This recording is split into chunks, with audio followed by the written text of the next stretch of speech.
Hello అండి, నమస్తే. ఇప్పుడు మాట్లాడే టాపిక్ వచ్చేసి ఆంధ్రప్రదేశ్లో రెండో విడత నామినేటెడ్ పదవులు డిస్ట్రిబ్యూషన్ అయితే ఈరోజు చేశారు.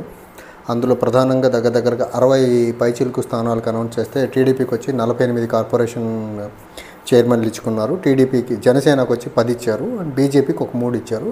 ఇవి కాకుండా న్యూట్రల్గా చాకంటి కోటేశ్వరరావు గారు ప్రముఖ పైన ప్రవచనకర్త ఎవరైతే ఉన్నారో ఆయనకు వచ్చేసి ఒకటి ఇచ్చారు. ఆయన ఎథిక్స్ కార్పొరేషన్ చైర్మన్ ఇచ్చారు. సో ఇక్కడ TDP as usually line share తీసుకున్నారు. అవుట్ ఆఫ్ 60-48 తీసుకున్నారు. సో ఒక 10 వచ్చేసి జనసేనకి ఇచ్చారు. సో జనసేన అనేసరికి మనకు ప్రధానంగా పవన్ కళ్యాణ్ గారు చెప్పిన మాట ఏంటంటే, రణస్థలంలో 2023 జనవరిలో యువశక్తి మీటింగ్ పెట్టి 33% కార్పొరేషన్ పదవులు జనసేనకు వస్తాయి, జనసేన తీసుకుంటుంది అని చెప్పారనమాట. సో మొన్న అసెంబ్లీ ఎన్నికలప్పుడు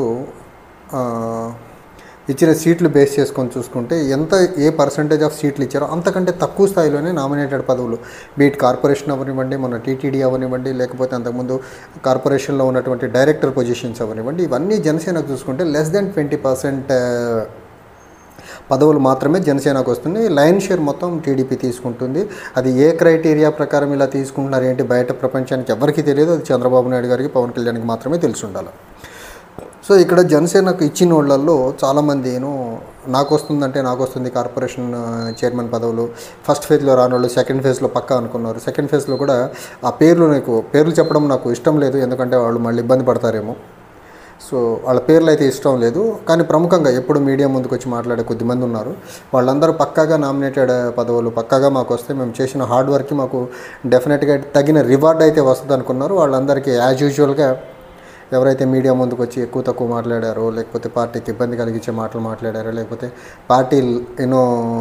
పార్టీ లైన్స్ని దాటి మాట్లాడారు, పార్టీ చెప్పకుండా మాట్లాడున్నారు, వాళ్ళందరినీ పవన్ కళ్యాణ్ గారు చాలా పదిలంగా మనసులో దాచిపెట్టుకున్నారు. వాళ్ళకి ఇప్పటి వరకు అయితే పదవి రాకుండా చాలా జాగ్రత్త పడుతున్నారు పవన్ కళ్యాణ్ గారు.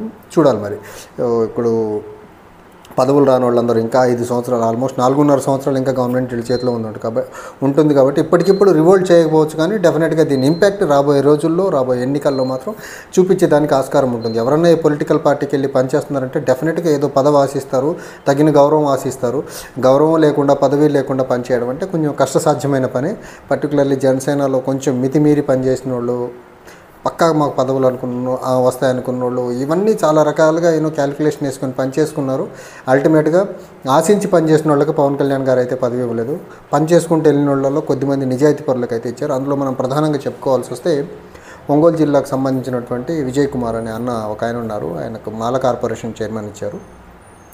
సో అది ఇచ్చిన వాళ్ళలో జెన్యూన్, బట్ ఏదైతే పవన్ కళ్యాణ్ గారు ఆ పార్టీ సిద్ధాంతాల్లో ఒక సిద్ధాంతంగా పెట్టుకున్నారో, కులాలను కలిపే ఆలోచన విధానం అనేసి ఆ సిద్ధాంతానికి అనుగుణంగా పార్టీ పదవులు ఇచ్చినట్లయితే కనబడట్లేదు. ఇప్పుడు తూర్పు కాపు కార్పొరేషన్ చైర్మన్ వచ్చేసి యశస్విని గారికి ఇచ్చారు. తూర్పు కోట కేటగిరీలో ఆవిడ తూర్పు కాపు సామాజిక వర్గానికి చెందిన ఆవిడ అని అనుకుంటున్నాను నేను. కాపు సామాజిక వర్గం అయితే పక్క, అది తూర్పు కాపునా లేకపోతే ఓసీ కాపునా అనేది తెలియాల్సి ఉంది.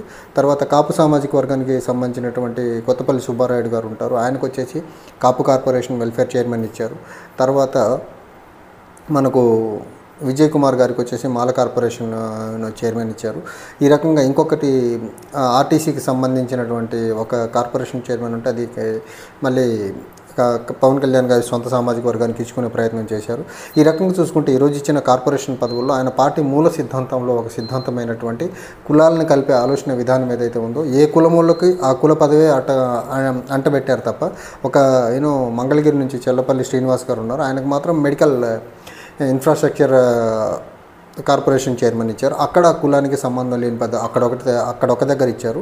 తర్వాత మనకు Anantapuram Hindupuram urban development corporation chairman పదవి ఏదైతే ఉందో, పవన్ కళ్యాణ్ గారి కుటుంబానికి చాలా దగ్గర బంధువు అవుతారు ఆయన, టీసీ వరుణ్, అదే సామాజిక వర్గానికి చెందిన వ్యక్తి, వాళ్ళకి ఇచ్చుకున్నారు. ఇక్కడ చూసుకుంటే మెజారిటీ పదవులు మళ్ళీ ఒక చెల్లపల్లి శ్రీనివాసరావు గారు, తర్వాత విజయ్ కుమార్ గారు, తర్వాత ఇంకొక ఇద్దరు రేపల్లి నుంచి అగ్నికుల క్షత్రియ, తర్వాత ఇంకొక వ్యక్తి కాకుండా క్షత్రియ సామాజిక వర్గానికి సంబంధించినవి కాకుండా మిగిలినవన్నీ 50% పదవులు యాజ్ ఇట్ ఈజ్గా పవన్ కళ్యాణ్ గారు సొంత సామాజిక వర్గానికి ఇచ్చుకునే ప్రయత్నం అయితే చేశారు. ఇక్కడ క్లియర్గా జనసేన కోసం హార్డ్ వర్క్ చేసి గొంతు చించుకొని పనిచేసిన వాళ్ళకైతే ఒక్కళ్ళు కూడా ఈ లిస్టులో లేరు. సో వీళ్ళందరూ లో ప్రొఫైల్ మెయింటైన్ చేసి ఎక్కడికక్కడ వాళ్ళ స్థాయిలో పనిచేసుకుంటూ వచ్చిన వాళ్ళు. సో గొంతు చించుకొని బయటకు వచ్చి ఎక్కువ తక్కువ మాట్లాడిన వాళ్ళు అయితే పవన్ కళ్యాణ్ గారు చాలా జాగ్రత్తగా పక్కన పెట్టారు ఒకటి. రెండో థింగ్, టీడీపీ ఏదైతే అగ్రిమెంట్ పవన్ కళ్యాణ్ గారు చెప్పిన దాని ప్రకారం 33% కార్పొరేషన్ పదవులు జనసేనకు పక్కాగా వస్తాయి అనుకున్నారు. ఇప్పటికి 3 విడతలు అయితే కార్పొరేషన్ పదవులు టీటీడీ కాకుండా ఒకసారి ఫస్ట్ కార్పొరేషన్ పదవులు రిలీజ్ చేసినప్పుడు దగ్గరగా 20 కార్పొరేషన్ చైర్మన్ రిలీజ్ చేస్తే అందులో 3 ఇచ్చారు జనసేనకి. 30% లేదు అందులో కూడా. తర్వాత అదే రోజు డైరెక్టర్స్ కార్పొరేషన్కి సంబంధించినటువంటి వివిధ కార్పొరేషన్ల డైరెక్టర్ పదవులు రిలీజ్ చేస్తే అందులో 70 పైగా రిలీజ్ చేస్తే అందులో జనసేనకు 9 ఇచ్చారు. అది కూడా 30% లేదు. తర్వాత ఈరోజు 60 రిలీజ్ చేస్తే 60లో 10 ఇచ్చారు. ఇక్కడ కూడా 30% కార్పొరేషన్ చైర్మన్ పదవులు జనసేనకు రాలా. తర్వాత టీటీడీ బోర్డు మెంబర్ 24 మందితో కూడుకున్న పాలక మండలి సభ్యత్వాన్ని ప్రకటిస్తే అక్కడ కూడా 33% జనసేనకు అయితే రాలేదు. ఈ రకంగా చూసుకుంటే పవన్ కళ్యాణ్ గారు చెప్పినట్టు 30% కార్పొరేషన్ నామినేటెడ్ పదవుల్లో జనసేనకి షేర్ ఉంటుందని చెప్పింది మాత్రము అది అబద్ధమైన అయితే టైం అండ్ అగైన్ తేలిపోతూ ఉంది. అండ్ పవన్ కళ్యాణ్ గారి కోసం జనసేన పార్టీ కోసం నిత్యం పనిచేసిన వాళ్ళు కొంతమంది మీడియా బాధ్యతలు అనుకోండి, లేకపోతే మీడియాలో అత్యుత్సాహం ప్రదర్శించిన వాళ్ళు అవ్వండి, వాళ్ళకైతే క్లియర్ కట్గా మొండిచి అయితే చూపించగలిగారు. సో ఇక నుంచి అన్న పవన్ కళ్యాణ్ గారి మనోగతం తెలుసుకొని అక్కడ ఉండే వాళ్ళు పనిచేస్తే బాగుంటుంది. పవన్ కళ్యాణ్ గారి మనోగతానికి అనుగుణంగా పనిచేసిన వాళ్ళకే పదవులు ఉన్నాయి తప్ప, ఇక్కడ లో ప్రొఫైల్ మెయింటైన్ చేసిన వాళ్ళకే పదవులు ఉన్నాయి తప్ప బయటకు వచ్చి డాంబికాలు పలికిన వాళ్ళు ఒక్కళ్ళకి ఇప్పటి వరకు ఇచ్చిన పదవులన్నింటిలో బయటకు వచ్చి డాంబికాలు పలికిన వాళ్ళు ఒక్కళ్ళకు కూడా పదవి ఇవ్వలేదు పవన్ కళ్యాణ్ గారు. సో దీన్ని బట్టి ఆయన ఉద్దేశం ఏంటో క్లియర్గా అర్థమై ఉండాలి జన సైనికులకి. బయటకు వచ్చి హడావుడి చేసే వాళ్ళకి పదవులు లేవు. లోపల ఆయన బాధ్యతలు ఏ కాడికి ఇచ్చారో అంతవరకు పని చేసుకుంటూ వెళ్ళిన వాళ్ళకే పదవులు ఇచ్చారు. కానీ ఒకటి మాత్రం పక్క మొండి చేయంటే 100% చూపించారు. 30% పదవులు లేవు. అట్ ద సేమ్ టైం కొంతమంది డిజైర్డ్ పీపుల్ ఉన్నారు, వాళ్ళకు కూడా పదవులు ఇవ్వలేదు. కొంతమంది అసలు ఏ పని చేయకుండా ఉన్న వాళ్ళకు కూడా పదవులు తీసుకున్నారు. మొన్న టీటీడీ చూసుకున్నాము.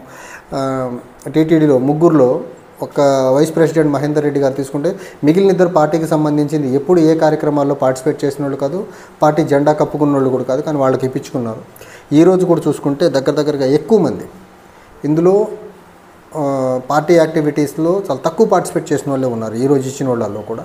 సో ఈ రకంగా చూసుకుంటే జన సైనికులకి గట్టిగా మాకు పదవులు వస్తాయని పనిచేసిన వాళ్ళు అయితే ఒక్కళ్ళకు కూడా పదవి రాకుండా పవన్ కళ్యాణ్ గారు చాలా జాగ్రత్త తీసుకుంటున్నారు. ఇక నుంచి జన సైనికులు అర్థం చేసుకోవాల్సింది ఏంటంటే 30% నామినేటెడ్ పదవులు లేవు అనేది చాలా క్లియర్. పవన్ కళ్యాణ్ గారు ఒక క్లియర్ కట్ ఎజెండాతో తన సర్వైవల్ కోసం పొత్తులో ఉన్నారు అంతే.